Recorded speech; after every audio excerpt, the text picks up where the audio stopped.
সকলো ছাত্ৰ ছাত্ৰীক ইংলিছ গ্ৰামাৰ চেণ্টাৰলৈ স্বাগতম জনাইছোঁ আৰু ছাত্ৰ ছাত্ৰীসকলৰ আগত যে আমি টেন্স পঢ়াইছোঁ তোমালোকক সেই প্ৰতিটো টেন্সৰ ফৰ্মুলাখিনি মনত আছেনে নাই টেন্স ডেইলি একবাৰ ৰিভাইজ দিব লাগে আৰু তোমালোকৰ চকুৰ আগত কোন ঘটনা ঘটি থাকে কোনে কি কৈ থাকে আৰু কোনে কি কাম কৰি থাকে সেইটো কোন টেন্সত পঢ়ি আছে সেইটো ধৰিব লাগে আৰু সেইটো ইংৰাজীত ট্ৰেন্সলেশ্যন কৰিব লাগে আৰু তোমালোকে স্কুলত আহোঁতে যাওঁতে যিমান গল্প কৰা যিমান ঘটনা দেখা পোৱা যিমান কাৰ্য দেখা পোৱা সেইবিলাক কোন টেন্সত পৰিছে এইবিলাক আলোচনাৰ মাধ্যমে ধৰিব লাগে আৰু সেইটো ইংৰাজীত ক'বলৈ চেষ্টা কৰিব লাগে আৰু নহ'লে যদি চেষ্টা কৰি অলপ নহয় তোমালোকৰ সন্দেহ থাকে তেনেহ'লে মোৰ ভিডিঅ'ৰ কমেণ্ট যোগে জনাব লাগে মই সেইখিনি সমাধান কৰি দিম আজি তোমালোকৰ কাৰণে লৈ আহিছোঁ পাষ্ট পাৰফেক্ট কণ্টিনিউৱাছ টেন্স এই পাষ্ট পাৰফেক্ট কণ্টিনিউৱাছ টেন্সটো অৱশেষত শিকোৱা হয় এইকাৰণেই যেহেতু পাষ্ট পাৰফেক্ট কণ্টিনিউৱাছ টেন্সৰ ফৰ্মুলা ইজি কিন্তু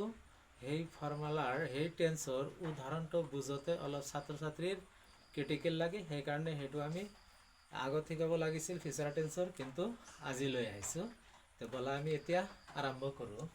পাষ্ট পাৰফেক্ট কণ্টিনিউৱাছ টেন্স কাক বলে এইটো ডিফিনেশ্যন দিব লাগে কোনবিলাক কাম পাষ্ট পাৰফেক্ট টেন্সত ইউজ হয় এইটো আগত জানিব লাগে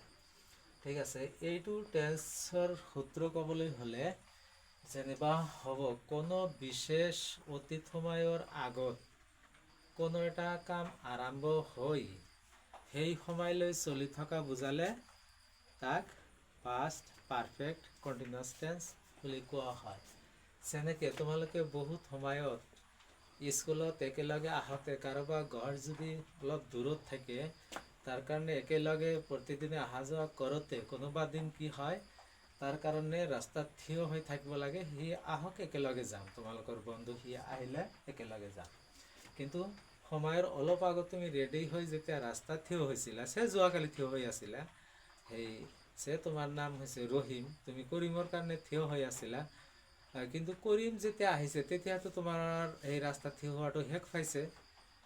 দুয়ো একেলগ হৈ স্কুললৈ আহিছিলা এইবাৰ প্ৰশ্ন হৈছে তুমি যে ৰাস্তাত ৱেইটিং কৰিছিলা থিয় হৈ আছিলা কিমান সময়লৈ কৰিম অহালৈকে আৰু কৰিম অহাৰ আগত তোমাৰ থিয় হোৱাটো আৰম্ভ হৈছিল নে নাই হৈছিল হ্যাঁ সেইটো হৈছে এই তুমি যে কৰিম অহাৰ আগত তোমাৰ থিয় হোৱা বা অপেক্ষা কৰাটো আৰম্ভ হৈছিল আৰু কৰিম অহালৈকে চলি আছিল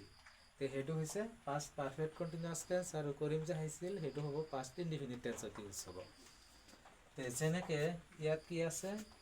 এই পাষ্ট পাৰফেক্ট টেন্সৰ পাষ্ট পাৰফেক্ট কণ্টিনিউৱাছ টেন্সৰ ফৰ্মেশ্যন দিছোঁ ইয়াত subject plus had been plus present ভাৰ্বৰ লগত আইএনজি প্লাছ ছাবজেক্ট ফৰ্মুলাটো কিন্তু একেবাৰে ইজি ইয়াত কোনো নোটো নাই আৰু কিবা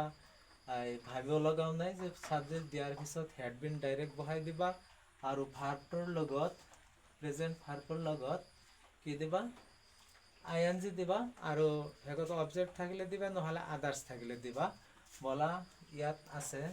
তেখেত বহুত দিন ধৰি জ্বৰত ভুগি আছিল এইটো ট্ৰেন্সলেশ্যন তেনেহ'লে মানুহজনৰ কি এতিয়া জ্বৰ আছে নাই জ্বৰ হয় শেষ হৈ গৈছে নহ'লে কি হৈছে মানুহজন মৰি গৈছে তাৰ পাছত কোনোবা এজন মানুহ যদি বহুত দিন জ্বৰত কষ্ট কৰি মৃত্যু হয় তেতিয়া আমি আলোচনা কৰোঁ মানুহজন মৰিছে ভালেই হৈছে কাৰণ সেই মানুহজন বহুত দিন ধৰি জ্বৰত ভুগি আছিল বেমাৰত ভুগি আছিল সেইকাৰণে এইবিলাক চেণ্টেন্স হৈছে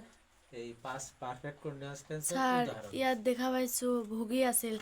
ই আছিল থাকিলেতো পাষ্ট কণ্টিনিউৱাছ টেন্স হয় পাষ্ট কণ্টিনিউৱাছ ইয়াত পাষ্ট পাৰফেক্ট কণ্টিনিউৱাছ টেন্স কিয় হ'ল এবাৰ দেখা ইয়াত যে বহুদিন ধৰি আছে এইখিনি যদি নাথাকে তেখেত জ্বৰত ভুগি আছিল তেনেহ'লে এইখিনি ধৰি লোৱা বহুদিন ধৰি এই ৱৰ্ডখিনি যদি নাথাকে তেখেত জ্বৰত ভুগি আছিল এইটো পাষ্ট কণ্টিনিউৱাছ টেন্সত হ'ব ঠিক আছে কিন্তু এই ইয়াত যে সময় উল্লেখ আছে বহুদিন ধৰি সেইকাৰণে এইটো পাষ্ট পাৰফেক্ট কণ্টিনিউৱাছ টেন্সত ইউজ হ'ব বুজি পাইছা পাইছোঁ ঠিক আছে এবাৰ আহা আমি ফৰ্মুলাত মতে ষ্টাৰ্ট কৰোঁ তেখেতৰ ইংৰাজী কি এইটো লাগে তেখেতৰ ইংৰাজী হৈছে হি এবার ফর্মুলাত আহিবা সাবজেক্ট হলে এবার কি হব হ্যাড বিন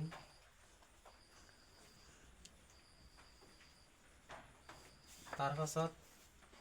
আহিবা ভার্ব কোনটো ভার্ব হৈছে ভোগা ভোগাৰ ইংৰাজী হৈছে সাফাৰ SUFFER ফৰ্মুলা মতে কি দিব লাগে আইএনজি প্ৰেজেন্ট ভাৰ্বৰ লগত আইএনজি দিছো হি হ্যাড বিন সাফাৰিং তেওঁ ভুগি আছিল কিহত ভুগি আছিল ফ্ৰম ফিভাৰ জ্বৰৰ ইংৰাজী ফিভাৰ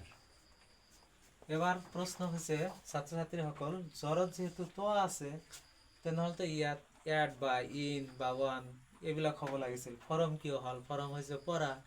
এবার তোমালোকৰ আগৰ পাঠত এপ্ৰোপ্ৰিয়েট যে প্ৰিপজিশন বুঝা হৈছে তাত কিন্তু দিয়া আছে সাফাৰৰ লগত ফৰম এপ্ৰোপ্ৰিয়েট প্ৰিপজিশন বহে আন কোনো প্ৰিপজিশন নবহে ইয়াত যদি তোমালোকে ইন দিয়া হঠাৎ ভুল কৰি যে সাফারিং ইন ফিভার তেনেহ'লে কিন্তু রং হৈ যাব ক্যান্সেল হৈ যাব গতিকে সাফারিং ফ্রম ফিভার দেখে জ্বৰত ভুগি আছিল এবাৰ বাকি থাকিল কি বহুদিন ধৰি ধৰিৰ ইংৰাজী ফৰ আৰু বহুদিন ইয়াত ফৰ এ লং টাইমও দিব পাৰা নাইবা ফৰ মেনি ডেজও দিব পাৰা তথাপি হ'ব এবাৰ আকৌ আহিছো যে তেখেত বহুত দিন ধৰি জ্বৰত ভুগি আছিল এইটো যেতিয়া ট্ৰান্সলেশন কৰিবা প্ৰথমে ট্ৰান্সলেশন কৰাৰ নিয়মই হৈছে প্ৰথমে টেন্স ধৰিব লাগে টেন্স ধৰা যদি ভুল হয় হ'ব এইটো পাস্ট পাৰফেক্ট কন্টিনিউয়াস টেন্স যদি তোমালোকে ধৰা যে এইটো past continuous tense past continuous tense ধৰি যদি পাস্ট কন্টিনিউয়াস টেন্সৰ ফৰ্মুলাত লিখে তেনেহ'লে তো ট্ৰান্সলেশন জীৱনতো শুদ্ধ নহ'ব সেইকাৰণে টেন্সটো আগত ধৰিবা যে তেখেত জ্বৰত ভুগি আছিল এইটো পাস্ট কন্টিনিউয়াস হয় আছিল চলি আছিল অতীত কালত কিন্তু এই যে বহুদিন ধৰি এইটো তো তাৰও বহুত আগত আৰম্ভ হয়েছে সেইকাৰণে বহুদিন ধৰি আছে যদি এইটো পাস্ট পারফেক্ট কন্টিনিউয়াস টেন্স এইবার ফর্মুলাত আহিবা he had been suffering from fever for long time thank you my dear students